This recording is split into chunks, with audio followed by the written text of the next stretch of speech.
Greetings and welcome to ValoU. I'm Zaladrith and I'll be your instructor for today. Today's class is Tactics 190, Gambling. Let's pretend that in a given duel, the player with closer crosshair placement will win, which is the generally expected outcome. And let's take the situation where an enemy just goes behind this box. You don't know whether they're going to peek from the left or the right side of it, so where should you put your crosshair placement? Instinctively, a lot of people hedge and aim at the center of the box so they can react to the left or right equally. However, if the enemy swings, they can discover the angle that you're standing at with their crosshair and you would then lose this 100% of the time. If you gamble that they'll peek left, then while you'd still lose the 50% of the time they peek right, you'd win the 50% of the time where they peek as you expect, since they still need to register your position, stop moving, and micro-adjust. If you keep changing your mind, spending 1/3 of your time watching left, 1/3 of your time watching right, and 1/3 of the time switching between the two, then you only have a 1 in 3 chance of winning, rather than having a 50% chance of winning by gambling on one of the two options. Of course, there's no way to know which side the enemy will peek from for sure, and it's also not a true 50% chance since there will always be other factors at play. For instance, you can have reads based on conditioning from prior rounds playing against them, and game state such as map geometry or info can affect decision making. So how do we go about deciding what choice we want to gamble on? While it seems obvious, we can first discount impossible scenarios. Being able to quickly calculate what is or isn't possible isn't as easy as it sounds, since that involves maintaining awareness of all enemies and their locations, and simulating all of their possible movements. Using analogies like the fog can help you estimate these possibilities quickly. From the remaining possible scenarios, simulate all of the likeliest scenarios at the same time. Gamble on an option that will result in the best advantages in the most of the likeliest scenarios, and avoid options that can result in you dying for free, such as getting shot in the back.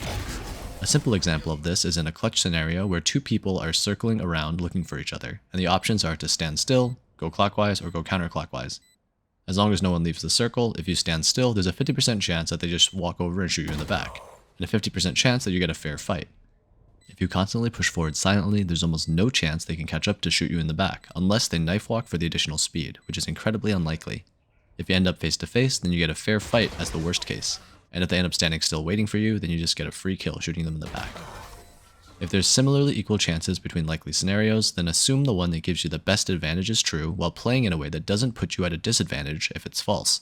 For example, let's pretend there's perfectly equal chances an enemy might do two different things, and if you correctly predict one option, you can counter it and win 100% of the time, while correctly predicting the other option only helps you win 75% of the time.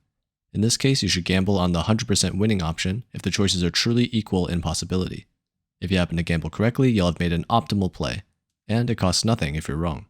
In this example, I've seen the enemy Reyna play Hell many times on either the left or the right side. Since she wasn't on the left this round, I decided to pre-fire the right since it cost me almost nothing and it pays off huge. If we pretend that there was a true 50% chance that Reyna was standing there and 50% chance that she was behind cover elsewhere, the cost of firing just one of my bullets is relatively low in order to auto-win the duel half the time. Finally, when you do choose to gamble on something, commit to the gamble.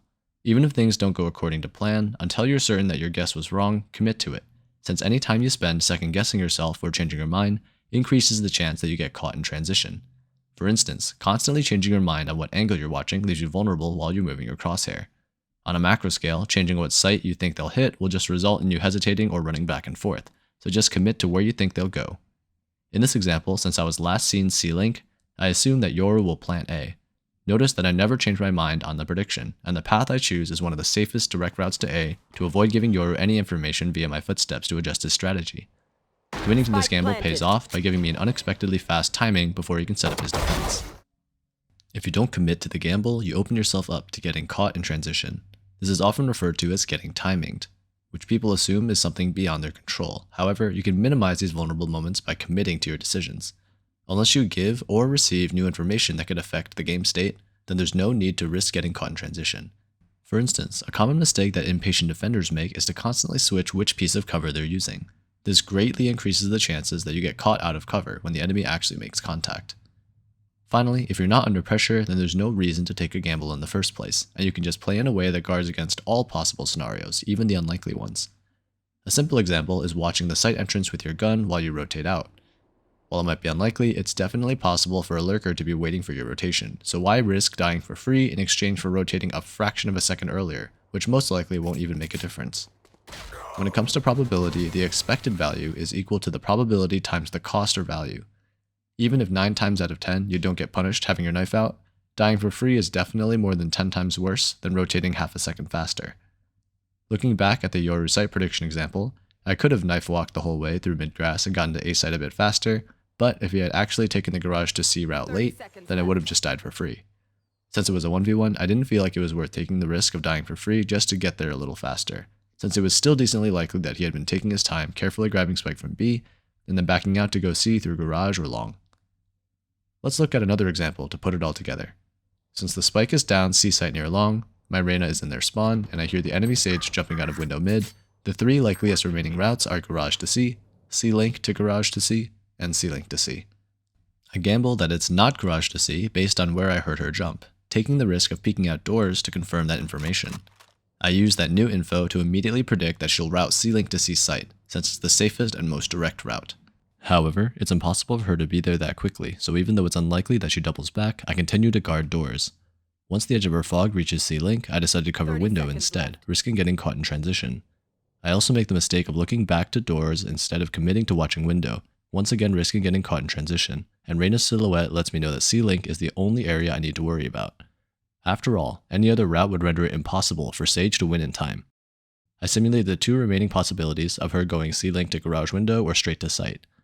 I choose to play under window since it gives me an advantage in both of these scenarios. If she jumps down window, she has a 50-50 to clear, and if she walks into site, then I have a lurk angle as she crosses to long to pick up the spike.